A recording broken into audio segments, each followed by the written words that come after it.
America अपनी बर्बादी से इतना बौखला गया है कि आप कल्पना नहीं कर सकते हैं। होर्मुज स्ट्रीट के बाहर उसने पूरी बैरिकेडिंग कर दी है। अमेरिका की कोशिश है कि मेरी अर्थव्यवस्था डूबेगी, मेरा देश डूबेगा तो दुनिया के सारे देशों को डुबा देना है, और कम से कम भारत पर तो उसका सबसे ज़्यादा असर है। प्रधानमंत्री विदेश दौरे पर हैं। उन्होंने कहा है कि अगर ये युद्ध समाप्त नहीं हुआ, ये हालात ठीक नहीं हुए तो दुनिया गरीबी के गर्त में चली जाएगी। सवाल है कि इसके लिए कौन जिम्मेदार है? क्या ईरान जिम्मेदार है, क्या इजराइल जिम्मेदार है और अमेरिका जिम्मेदार है? अगर भारत के कुछ भक्तों की माने तो उनको कोई फर्क नहीं पड़ता है, लेकिन मैं इस वीडियो में बताऊंगा कि जिम्मेदार कौन है।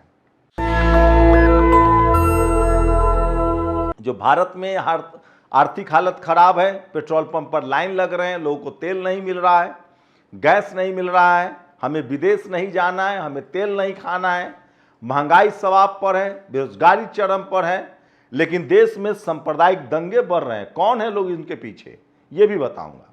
नमस्कार, मैं शंभू कुमार सिंह और आप देख रहे हैं नेशनल दस्तक। अमेरिका बौखलाया हुआ है। चीन पर आया था ट्रंप कि हम किसी तरह से अमेरिका मैनेज करेगा चीन को, और उसकी कोशिश होगी कि ईरान युद्ध से उसे निकलने का मौका मिल जाए। इससे पहले ट्रंप ने रूस के राष्ट्रपति पुतिन से भी बात की थी कि हमें ईरान के युद्ध से निकलने दो, लेकिन ये संभव नहीं है क्योंकि ईरान ने अब कमर कस लिया। ईरान का साफ कहना है कि जिसने हम पर हमला किया है हम उसको ऐसे बच के नहीं निकल जाने देंगे। जो हम पर हमला हुआ है उसका कंपनसेशन देना पड़ेगा, उसका हर्जाना देना पड़ेगा। शुरुआती आकलन ही $300 बिलियन का है। डोनाल्ड ट्रंप पर दबाव है। मैं पहले से कह रहा हूं, डोनाल्ड ट्रंप और बेंजामिन नेतन्याहू, इजराइल का प्रधानमंत्री, ये दोनों जैसे ही युद्ध का खात्मा होगा, युद्ध खत्म होगा, युद्ध बंद होगा, इन दोनों को जेल जाना पड़ेगा। सोचिए, इजराइल में बेंजामिन नेतन्याहू पर जो लोग करप्शन का जो जज सुनवाई कर रहा था वो मृत पाया गया है, और ये पहला जज नहीं जो मृत पाया गया, इससे पहले भी एक जज मृत पाया गया था। मतलब दो ऐसे जज वहां मृत पाए गए हैं जो करप्शन की सुनवाई कर रहे थे।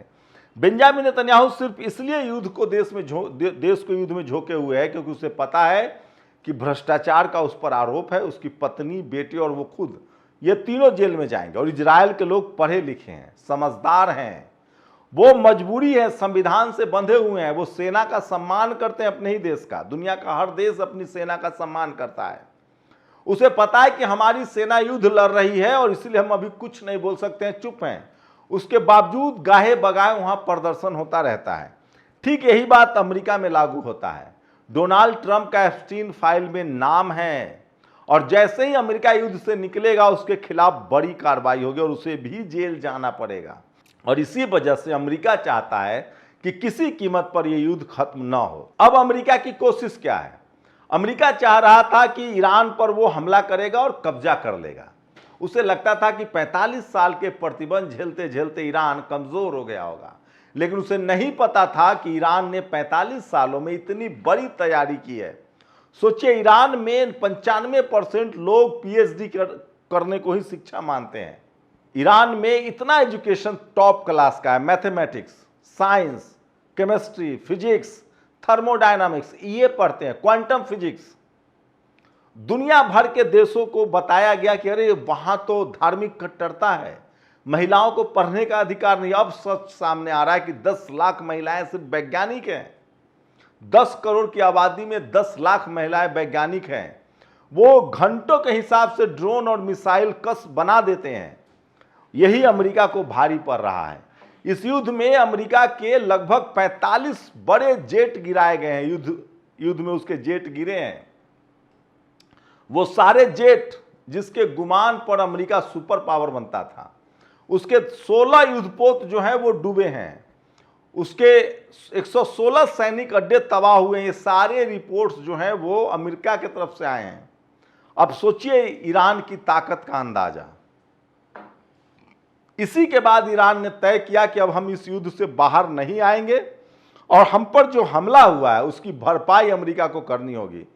साथ ही 45 साल में जो हमने प्रतिबंध झेला है उसको भी खत्म करना होगा, और जो हमारी संपत्ति सीज है उसको भी जारी करना होगा। साथ ही ईरान कह रहा है कि एक समझौता और करना पड़ेगा।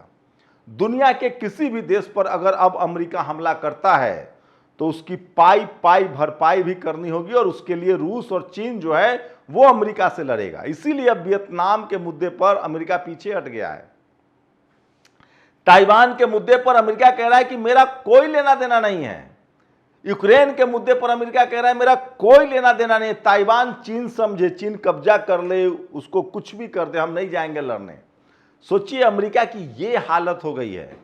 जो ट्रंप कल तक कहता था कि मुझे क्यूबा पर कब्जा करना है, ग्रीनलैंड पर कब्जा करना है, वेनेजुएला के राष्ट्रपति का अपहरण कर लाया था, ये सनकी राष्ट्रपति ने देश को बर्बाद कर दिया है। तो सोचिए लोकतंत्र के नाम पर सत्ता में आए ऐसे तानाशाह जो राष्ट्रवाद का नारा देते हैं, वो देश को कहां खाक में मिला देते हैं। डोनाल्ड ट्रंप भी आया था मागा, मेक ग्रेट अगेन अमेरिका के नारे पर कि हम अमेरिका को और महान बनाएंगे। क्या महान बनाएगा? उसने अमेरिका को ऐसे चौराहे पर लाके खड़ा कर दिया है जहां सब उसकी बेइज्जती कर रहे हैं।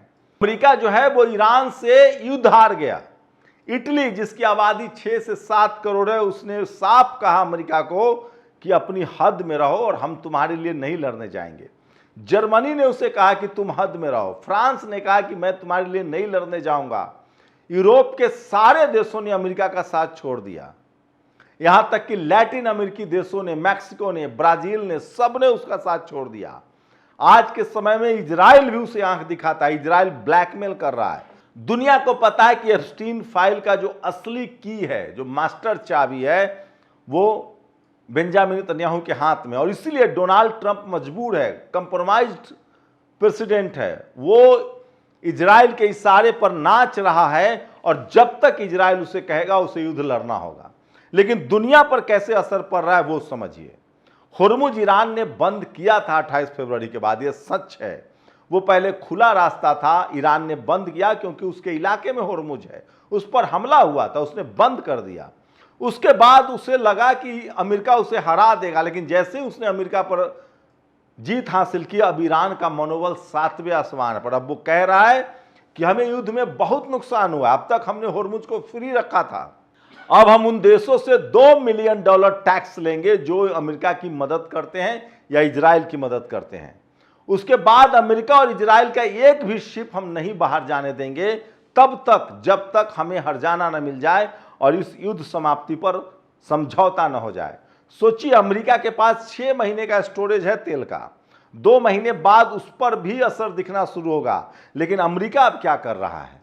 अमेरिका की कोशिश है कि पूरी दुनिया को ईरान के खिलाफ खड़ा किया जाए, और इसीलिए दुनिया भर के शिप जो हुर्मुज पार करते हैं, अमेरिका उसको बैरिकेड करता है और उस देश तक पहुंचने नहीं देता है। मतलब दुनिया में जो तेल का क्राइसिस है, हमारे प्रधानमंत्री जो कह रहे हैं कि गाड़ी मत चढ़िए, उनके मंत्री जो आजकल साइकिल से चल रहे हैं, उनके मंत्री जो बसों में चल रहे हैं, इसकी सबसे बड़ी वजह है क्योंकि हमारे पास तेल और गैस नहीं आ रहा है। तो आपको लग सकता है, भक्तों को लग सकता है कि इसकी वजह ईरान है, जबकि इसकी वजह अमेरिका है। अमेरिका लगातार दुनिया भर के देशों में जो शिप जा रहे हैं उनको रोक रहा है। अमेरिका का कहना है कि जब हमारा शिप नहीं आएगा तो तुम्हारा भी नहीं जाएगा। और इसीलिए प्रधानमंत्री विदेश दौरे पर कह रहे हैं कि दुनिया मुश्किल में है।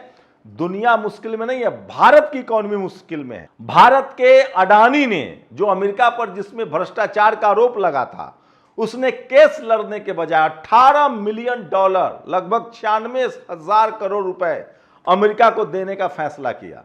मुकेश अंबानी की बड़ी रिफाइनरी लग रही है। आपको बता दें कि आपके यहां तेल की किल्लत हो, भले पेट्रोल पंप बंद हो रहा हो, लेकिन अभी भी भारतीय कंपनियां, भारत के धन्ना सेठ जो है वो दुनिया भर में अभी भी रिफाइन करके तेल बेच रहे हैं। ये सच्चाई है। मैं फिर कह रहा हूं कि इस देश को मुश्किल से इसलिए सामना करना पड़ रहा है कि तैयारी पहले नहीं हुई। सवाल तो पूछा जाना चाहिए कि 28 फरवरी से युद्ध हुआ था, 4 मई तक चुनाव चला, पहले क्यों नहीं एहतियात के कदम उठाए गए? और जब दुनिया ने ईरान के साथ देना शुरू किया, अमेरिका का साथ छोड़ दिया, तो हम क्यों अमेरिका के पीछे पड़े हैं? जब इटली नहीं है उसके साथ, जब यूरोप नहीं है उसके साथ, लैटिन अमेरिका देश नहीं है, हमें जब रूस और ईरान तेल देने के लिए तैयार है, तो हम अमेरिका की बात क्यों सुन रहे हैं? अमेरिका रोज धमकाता है कि तेल खरीदना है, नहीं खरीदना है, खरीदना है, नहीं खरीदना है। सवाल है कि ईरान हमारा दोस्त रहा है, रूस हमारा दोस्त रहा है। अमेरिका ने हमारे साथ हमेशा गद्दारी की है, हम पर प्रतिबंध लगाए। जब भारत ने न्यूक्लियर टेस्ट किया तो अमेरिका ने प्रतिबंध लगाए। जब भारत ने पाकिस्तान से हमारा युद्ध चल रहा तो अमेरिका पाकिस्तान के साथ था, आज भी वो पाकिस्तान के साथ गलवहियां कर रहा है। और हम अमेरिका का राग क्यों अलाप रहे हैं, ये बड़ा सवाल है जो देश के लोग को बताना चाहिए। लेकिन सवाल है कि ये बताएगा कौन? जो इस देश की संस्थागत मीडिया है, टीवी और अखबार, जिनके पास पत्रकार हैं, टीवी या अखबार है, रिपोर्टर हैं, वो सब ये सवाल आपको नहीं बताएंगे, क्योंकि उनकी जाति और आरएसएस और बीजेपी की जाति, ये सरकार की जाति एक है और वो नहीं चाहते हैं। जब तक उस टीवी अखबार में इस देश के दलित, पिछड़े, किसान, आदिवासी, अल्पसंख्यक नहीं जा पाएंगे, तब तक ये सारी खबरें आपसे छुपाई जाएगी और बदले में देश की आर्थिक स्थिति खराब हो रही है। सोचिए, अपनी राय जरूर दीजिएगा। शुक्रिया।